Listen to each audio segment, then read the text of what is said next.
Welcome to the 10th segment of the GPS Roadmaps to Success education series, Rest Stops. Time flies, doesn't it? It seems like just a month ago we were announcing our first segment, and here we are at number 10. Our presenters have shared such impactful insights and are a source of inspiration. Great! Thanks again to each and every one of them. As we progress on our own, often fast-paced journey, is important that we take the time for a rest stop to relax, recharge, and re-engage, which is what this segment is all about. Dr. Debbie Thompson, also known as the Energy Doctor, is going to share with us some very significant insights about rest stops. Dr. Debbie has worked with thousands of patients since 1993. She practices in Peoria, Arizona, as a chiropractor and lifetime wellness educator. She completed her undergraduate studies at Colorado State University and University of Colorado. She graduated with a doctorate of chiropractic and Bachelor of Science in Human Biology from Western States Chiropractic College in Portland, Oregon. Personally and within her own practice, she focuses on simple, gentle ways for assisting your body to heal far beyond what you thought was possible. And she passionately shares the simplicity of what she has learned through her clinical and own life experiences. It's time to gather the segment handouts you have printed. Sit down in a quiet space with paper and pen in hand and be open to what Dr. Debbie is about to share with us. Ladies, I give you Dr. Debbie Thompson. Thank you, Debbie. I'm so happy to have this opportunity to share with all of the GPS members techniques that have made such a huge difference not only in my life, but in the lives of many of my patients. In today's very fast-paced world, our times to relax and take those rest stops can sometimes be few and far between. We have to consciously choose to do something to change that for ourselves. Giving your body a break to unwind and relax it's critical for great health, well-being, and happiness. In this segment, I will share with you 3 of my favorite tools for unwinding and relaxing. A special meditation you can use every day, a way to download the noise out of your brain, and Katsugen, which is a Japanese healing movement. My chiropractic career began in 1994 in Seattle, Washington. Being a new business owner, building a new practice was stressful, to say the least. I was wound up with anxiety all of the time. At that moment, slowing down to relax looked like total exhaustion on the weekends. I spent the majority of those weekends in bed with a stack of movies, which I usually fell asleep to. In fact, I slept a lot on my weekends. I really didn't know what to do about this miserable, anxious feeling that was running inside of me all of the time. Now, my first attempt for meditation was in 1994. I knew very little about meditation. I shared an office with several other health practitioners who were always talking about meditation and how great it was.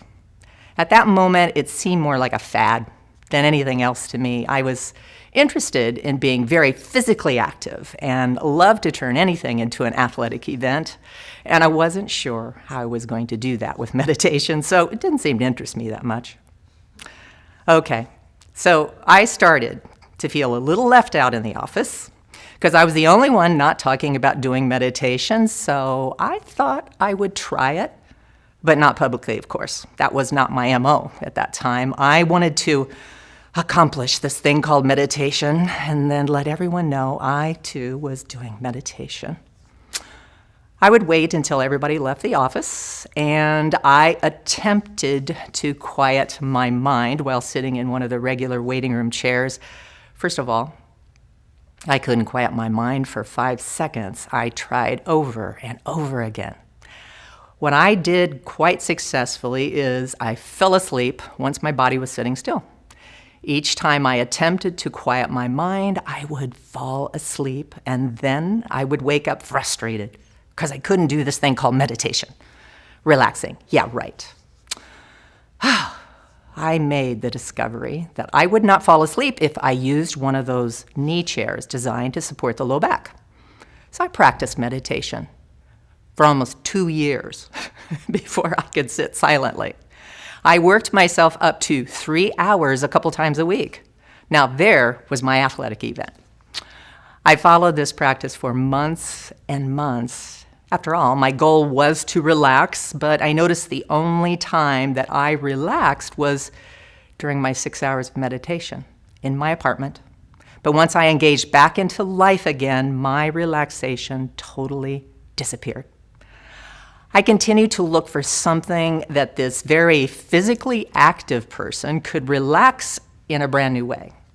Now, the Northwest Library System, which is where I was living in Seattle, was rich and progressive with great information.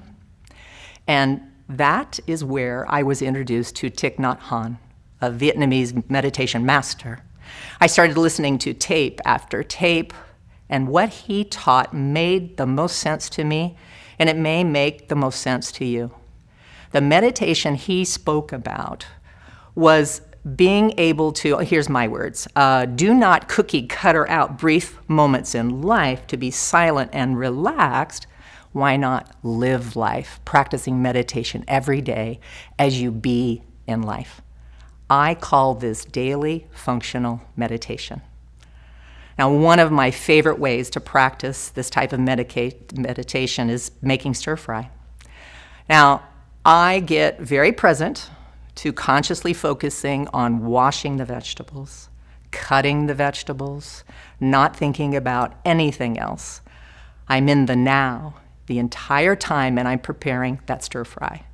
Being in gratitude for all the food items, being present to all the people that made it possible for these vegetables to be here for me, being loving about the nourishment I am putting into my body. Now, I'm going to make a big assumption here. I would bet that most of you do not have this kind of experience while you're cooking your food. It certainly wasn't mine, and now it is.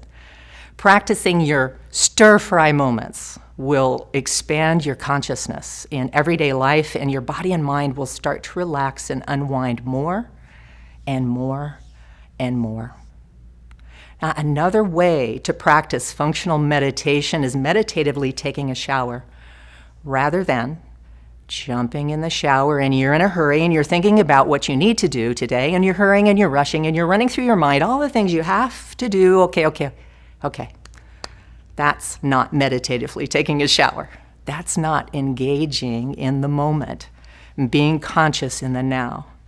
Bring yourself in the now only and let the past and the future alone. Feel the warmth of the water as it hits your skin. Smell the fragrance of the soap.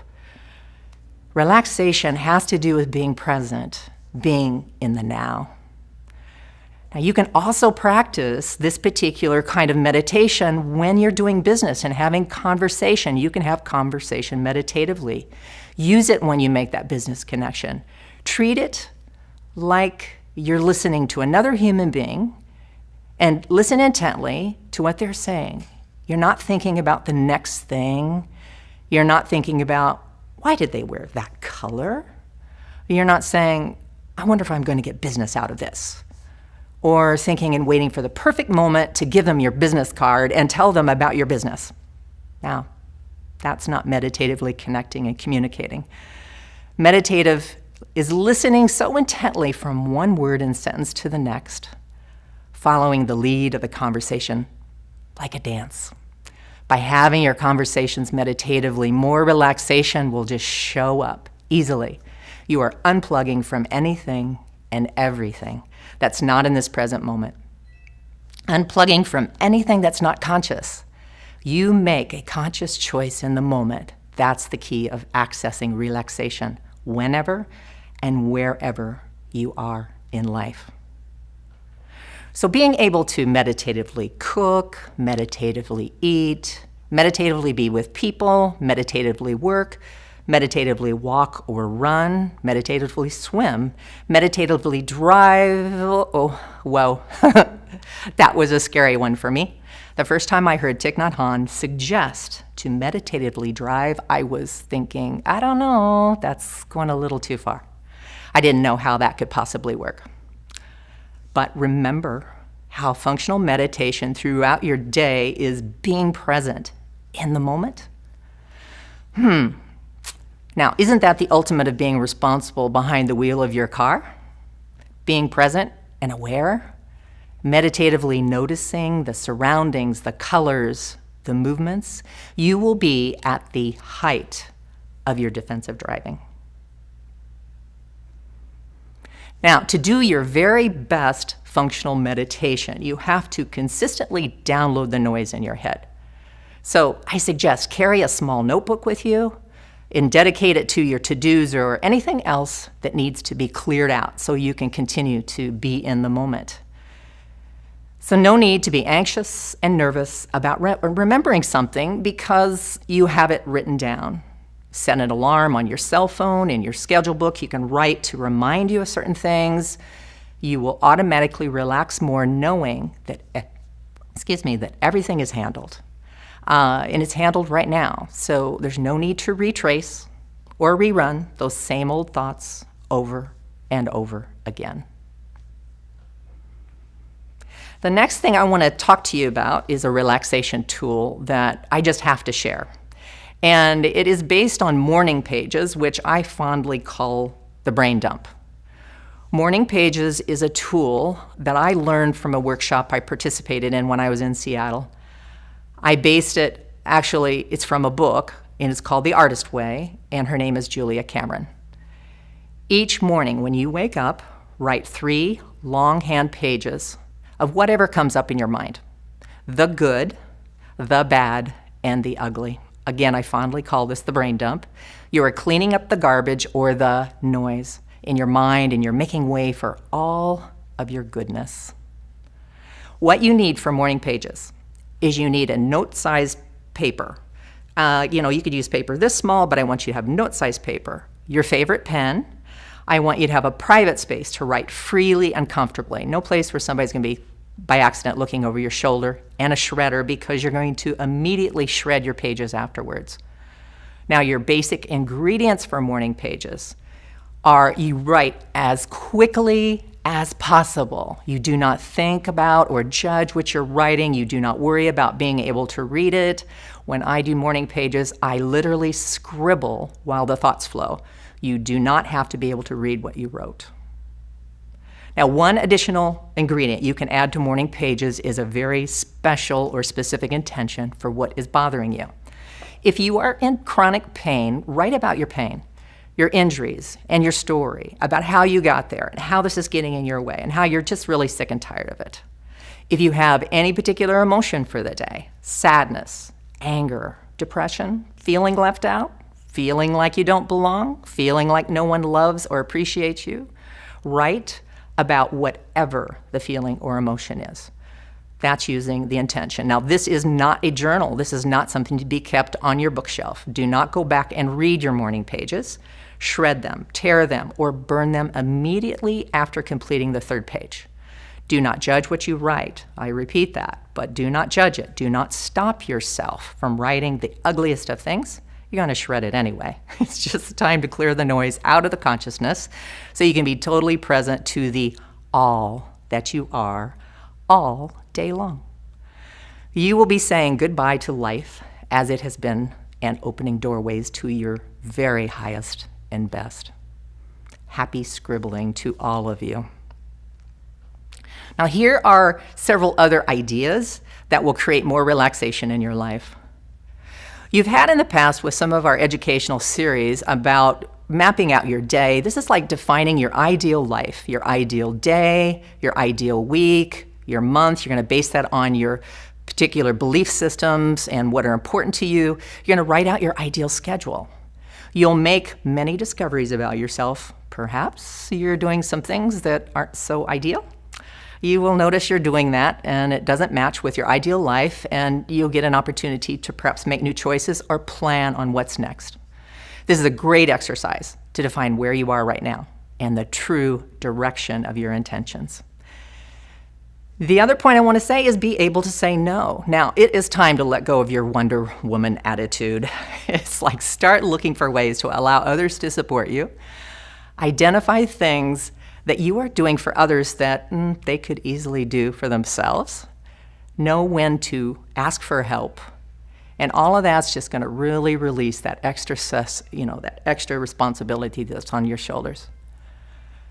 My definition for do nothing time. Do nothing time is my next major point. And do nothing time has to do with this. The only definition of that is there's no set rigid schedules. Now, will I do something that day? Absolutely. But everything I do will be done in the moment, whatever I want to do, whoever I want to spend that time with. No time is defined as wasted during that do-nothing time. There is no such thing as useless activities. It's your permission to do anything you want to do, and the word lazy never enters into my mind at any time, but especially in not do-nothing time. It is your time. So you start by scheduling an hour of do-nothing time or an hour each day. My favorite do-nothing time is at least a half a day, and if I'm really successful, I'll do nothing for a complete day. Next major point I really want you to do that will help you with this rest stop is maximizing your energetic system. Keep your energy clear of noise. Now, I define noise as anything that is not in your highest and best, physically, emotionally, mentally, and non-physically. From a chiropractic perspective, it's much easier to relax when your nervous system works and it's clear and strong. As the energy doctor, I help people clear their emotional and mental noise. Each of us has known many times when our emotions are busy, our busy minds will just not give us a break. Now, in these moments, it is difficult to have a relaxed mind, heart, and body, but it's important to keep that energetic system clear. Now, the final tool I will teach you for unwinding and relaxing is Katsugen. Katsugen was developed by a Japanese healer. Katsugen consists of movements that arise from spontaneously moving your body from within yourself. So you're simply allowing your body to move in any way at once with the understanding that the body-mind system knows what it needs for self-correction, balancing, and alignment. Katsugen will access the vital energy in your body, which supports your health, well-being, vitality, and your happiness. This movement will also encourage the release of tension and thus blockages throughout your body. Now, do not be alarmed if your body starts to detox in some way after doing Katsugen. When the tension of the muscles start to let down, they will dump toxins, and that they may have been trapped there for a long time. So just don't be alarmed, drink lots of water, and you'll be able to support yourself really well with that. What I want to do now is I want to describe to you how to do Katsugen.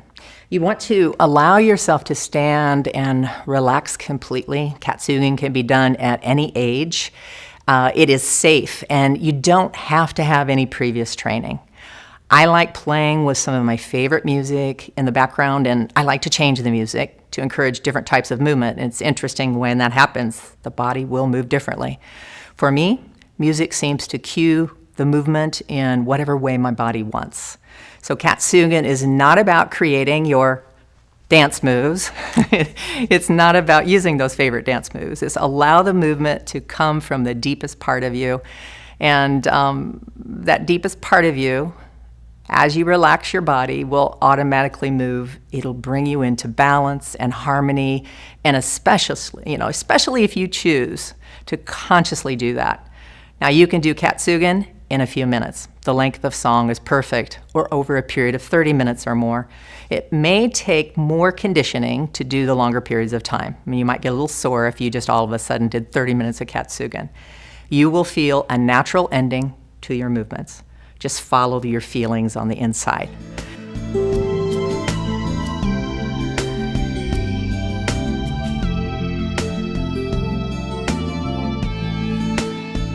Now, at first, you may find it a little challenging to feel the movement naturally.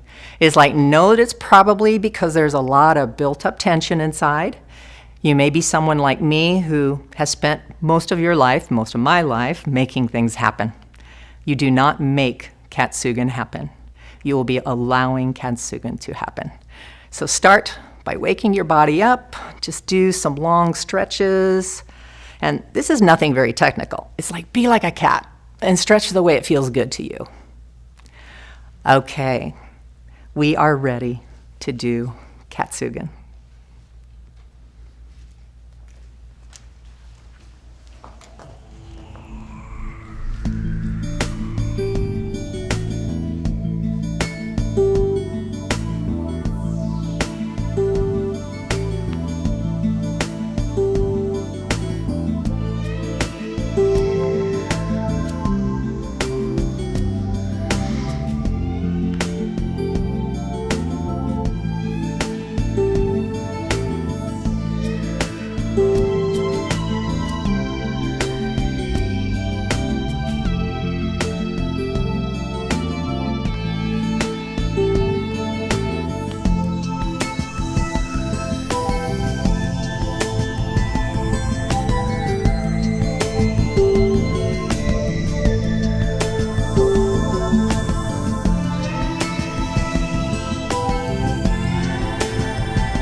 Just to remind you, Katsugen can be done at any age.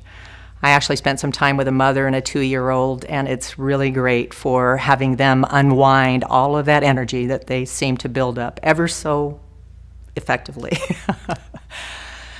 If you need to be reminded of the great tools you just learned, just know that you can refer to your detailed handout. You can keep that as a reminder. Get ready to relax your mind, your heart, your body. Using this as a rest stop, expect the miraculous as you access the all that you are. It's been a pleasure sharing this special time with you.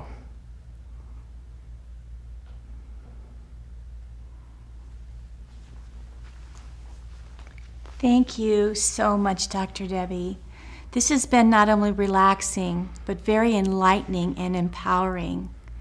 I could certainly relate to what you were saying about the mind chatter and how important it is to get it in check. I do have a couple of questions for you now.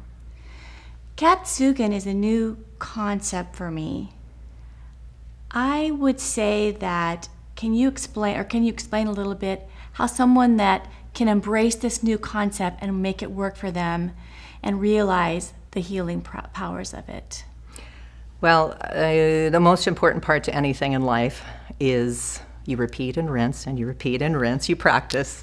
The first time you do Katsugen, it might feel a little awkward, it might feel a little unnatural, but again, that's because that tension is built up. The part of which we each have our favorite music, and with that music, it will instigate new movement. So just keep having those moments and allowing yourself to move that natural way. And if you have to do do your favorite dance movements, do it. Just get yourself dancing. I think that's the most important piece. Just start dancing. Well, both today and when we practiced this earlier, I felt very comfortable in doing the movements. I felt like I was just really into the moment, and you were a huge part of that because I felt your peace and comfort, and it translated into me. I know I feel very good that I can do it myself. But I do catch myself not being completely in the moment from time to time. What was your biggest challenge for learning to live in the now, and how did you overcome it? Again, it was time. It was practice. There's one thing I get from my mother, and she's very persistent, she's very determined, and that showed up when I wanted to accomplish this thing called meditation, and Katsugen would be the same way. It's like to allow my body to move naturally. I got really clear my body wasn't moving naturally, that I was almost like something was going on that was running it. Yeah, it's kind of robotic, kind of running it. And so just never give up on yourself.